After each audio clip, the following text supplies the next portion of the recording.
Kania, gue adalah Community dan Content Lead di Glints Indonesia. Kali ini gue akan sharing tips terkait panduan menulis summary LinkedIn untuk fresh graduates. Untuk teman-teman yang belum tahu, bagian summary itu biasanya ada di halaman awal profil LinkedIn kita atau di atas kolom experience atau pengalaman. Dan judulnya about dalam bahasa Inggris atau tentang kalau LinkedIn teman-teman pakai bahasa Indonesia.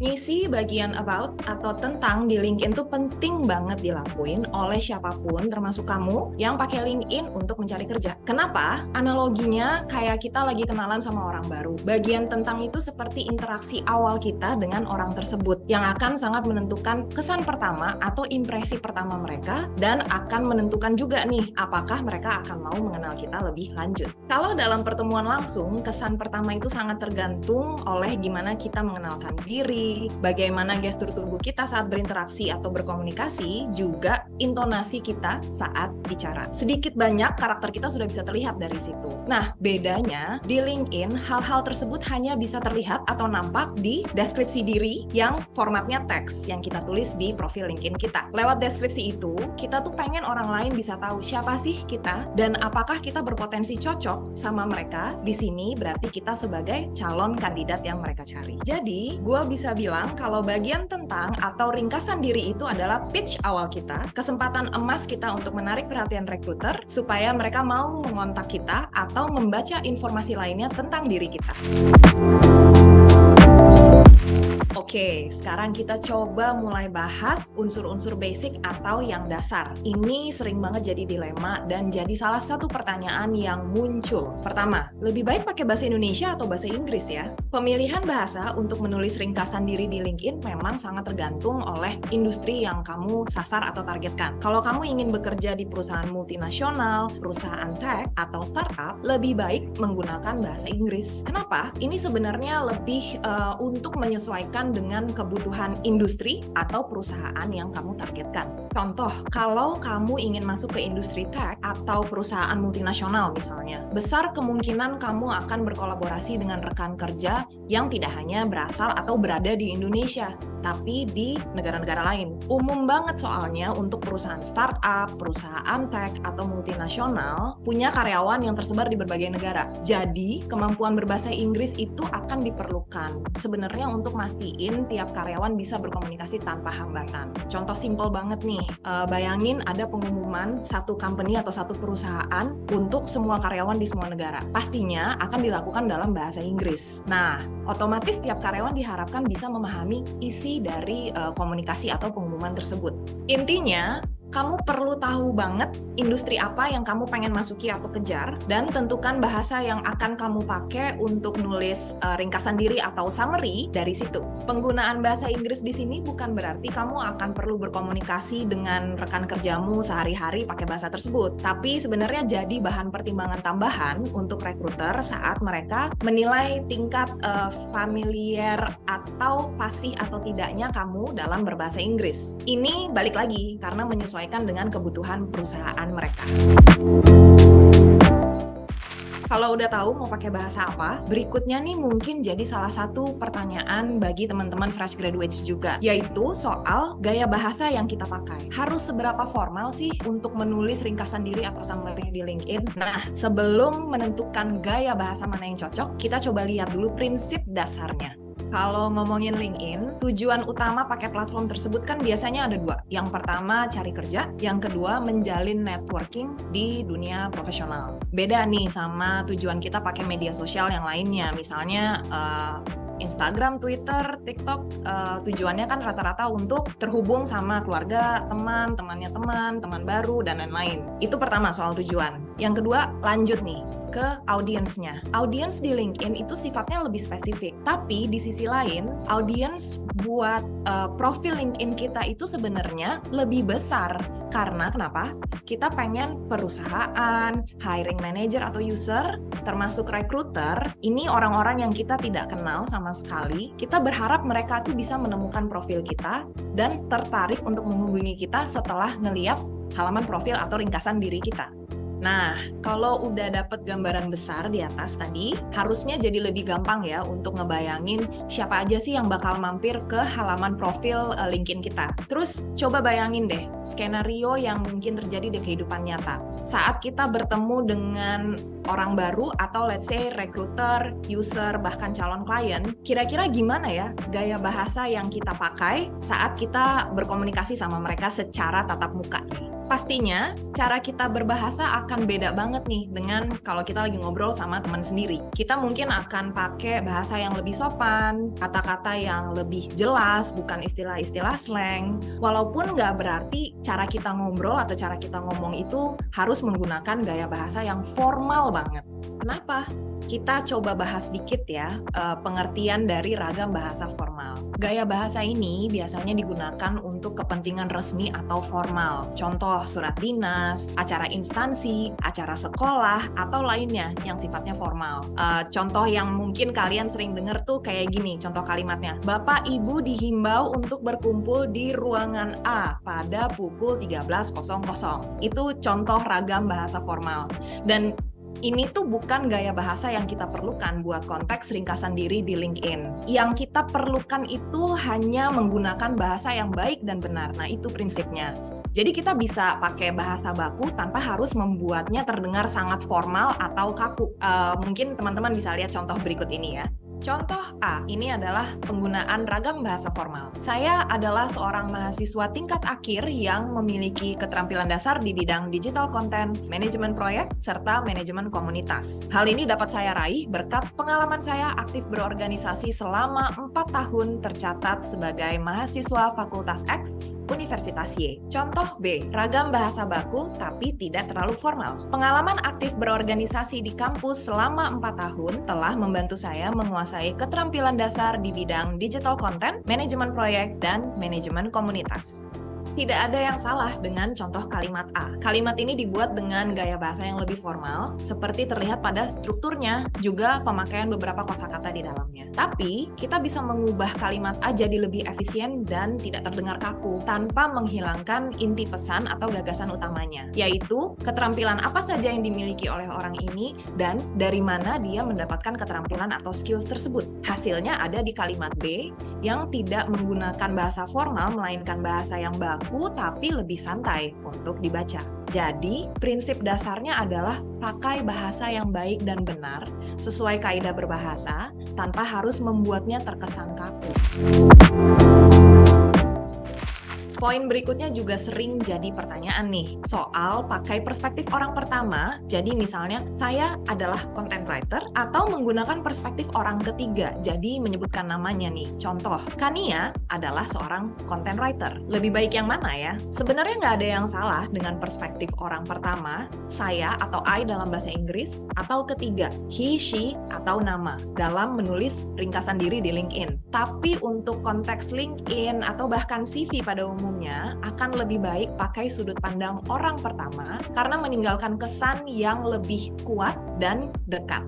Maksudnya gini, pertama, membaca ringkasan diri seseorang yang ditulis dengan saya atau I itu bikin pembacanya berasa lagi berinteraksi langsung sama orang tersebut. Bukan kayak lagi mendengarkan orang lain yang sedang menceritakan sosok A ini ke saya. Jadi terasa lebih personal. Kedua, ringkasan diri atau tentang atau summary di LinkedIn itu pada dasarnya ngegambarin si pemilik akun LinkedIn tersebut. Jadi kan malah nggak terdengar natural ya ketika baca deskripsi diri yang pakai sudut pandang orang ketiga. Ini malah bikin konten di bagian ringkasan diri itu terkesan kurang autentik. Beda nih dengan autobiografi yang sangat mungkin ditulis oleh penulis selain tokoh yang ditulis itu. Jadi wajar aja kalau pakai sudut pandang orang ketiga.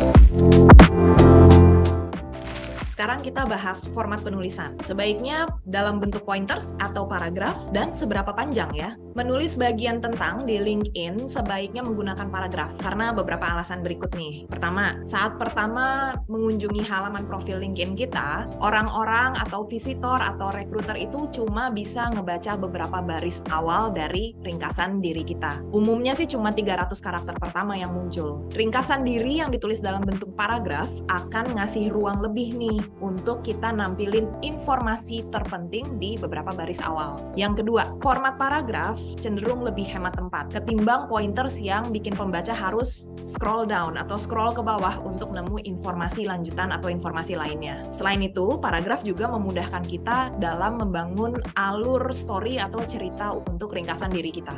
Nah, kalau soal seberapa panjang, LinkedIn sendiri ngebatasin di 2.600 karakter. Jadi sebenarnya kita bisa nulis banyak banget di profil atau ringkasan diri kita. Tapi buat gua, prinsip dasarnya bagian ringkasan diri itu sebaiknya ringkas, padat, dan jelas. Ringkas di sini artinya tidak bertele-tele, tapi bukan berarti singkat yang malah menghilangkan informasi-informasi penting yang harus kita tampilkan. Oleh karena itu, selain ringkas, harus juga padat. Artinya apa? Artinya, pastiin setiap baris, kalimat, atau paragraf yang ditulis itu emang memuat informasi yang penting atau esensial, menarik, dan disampaikan dengan cara yang terstruktur dengan baik nih, sehingga jelas, alias mudah untuk dibaca dan dipahami. Yang penting, gimana kita bisa nulis ringkasan diri yang bikin orang tertarik untuk ngebaca, nyaman saat ngebacanya, dan nggak butuh usaha lebih untuk bisa mengerti atau memahami deskripsi diri kita.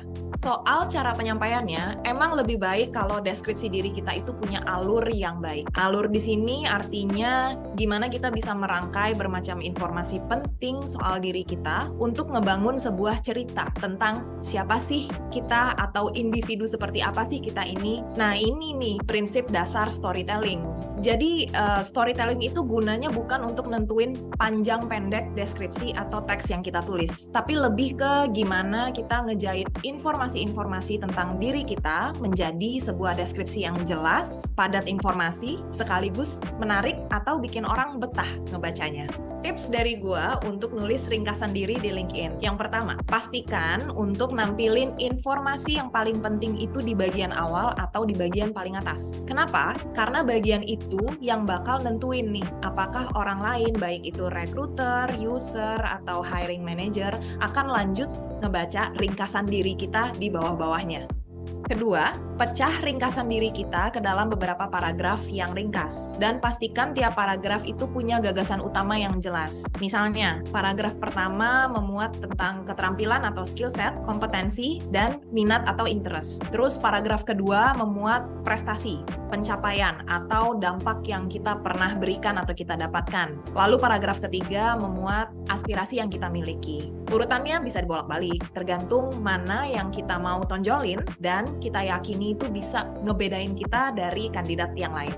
Terakhir, atau yang ketiga, soal panjang ideal. Saran gue sih nggak lebih dari 3 atau 4 paragraf. Dan masing-masing paragraf sepanjang maksimal 3 baris deh di layar. Jadi kira-kira 300 karakter. Ingat, recruiter atau hiring manager cuma bisa ngelihat 300 karakter awal pas mereka pertama kali ngelihat halaman profil LinkedIn kamu.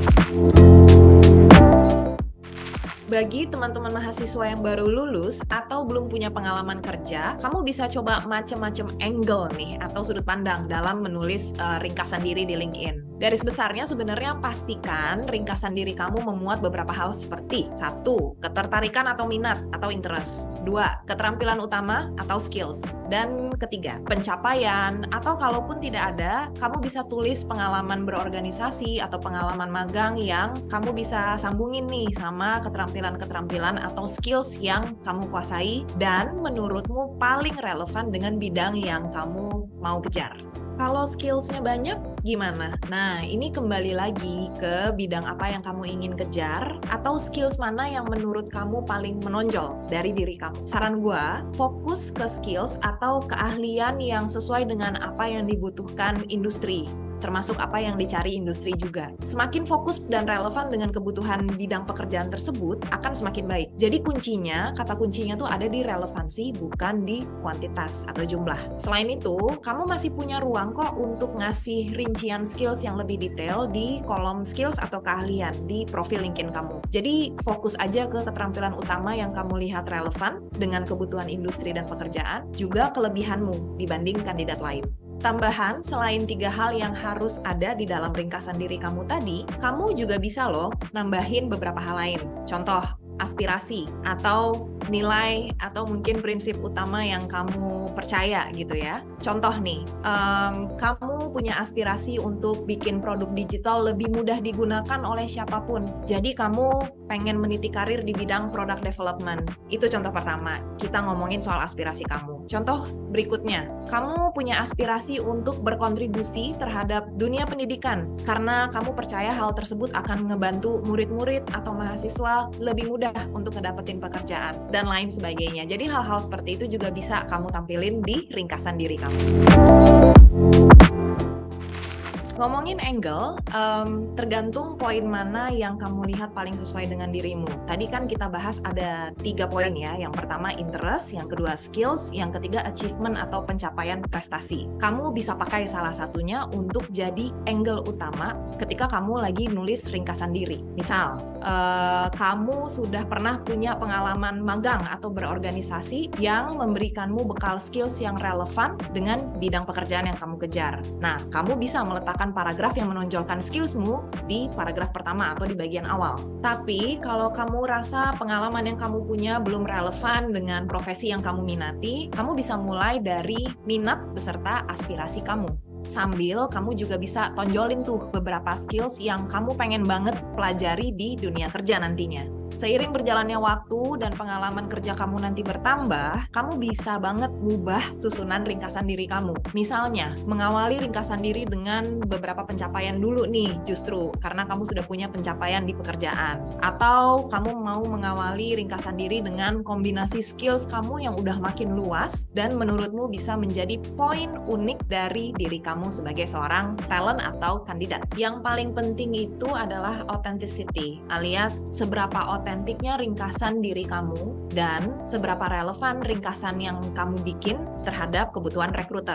Autentik atau enggaknya ringkasan diri yang kamu bikin sangat dipengaruhi juga nih oleh gimana kamu menyusun dan menulis deskripsi dirimu. Hindari banget nih bikin deskripsi yang isinya tuh cuma list atau daftar hal-hal yang pernah kamu lakukan atau kamu lalui, tapi terus nggak ada makna apa-apanya. Kamu harus usahain ada sambungan atau ada koneksi yang jelas nih antara satu poin dengan poin lainnya di dalam ringkasan diri kamu. Jadi di situ story-nya bisa kebangun atau ke-build. Tujuannya tuh supaya rekruter atau siapapun yang baca ringkasan diri kamu tuh bisa nangkep dan paham siapa kamu sebagai seorang individu dan kenapa rekruter harus mempertimbangkan kamu setelah mereka ngelihat hal-hal berikut. Pertama, apa yang kamu minati. Kedua, keterampilan apa yang kamu punya sehingga bisa berkontribusi. Ketiga, pengalaman apa yang telah ngebentuk kamu sebagai individu dengan skills atau keterampilan tersebut, dan apa juga aspirasimu.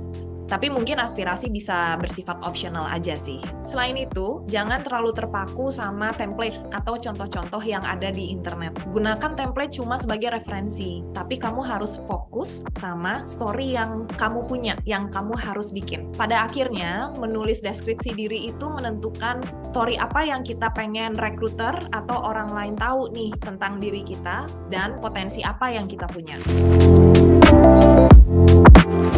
Untuk menuliskan summary atau ringkasan diri di LinkedIn, kita bisa pakai rumus Rush W berikut. Yang pertama, R, relevance. Gunakan kata kunci yang relevan, pastiin kata kunci yang kamu pakai untuk deskripsi diri kamu tuh sesuai dengan kata kunci yang dipakai industri atau perusahaan di deskripsi pekerjaannya. Yang kedua, U, uniqueness. Ketahui betul apa yang membuat kamu unik dan beda dibanding kandidat lain. Baik itu dari segi keterampilan atau keahlian, kompetensi, prinsip atau nilai yang kamu junjung, juga aspirasi yang kamu punya. Ketiga, S, story. Tentuin story kamu lewat deskripsi diri yang ringkas, padat, dan jelas, punya alur yang nyaman dibaca, mudah dipahami, juga pastinya harus menarik.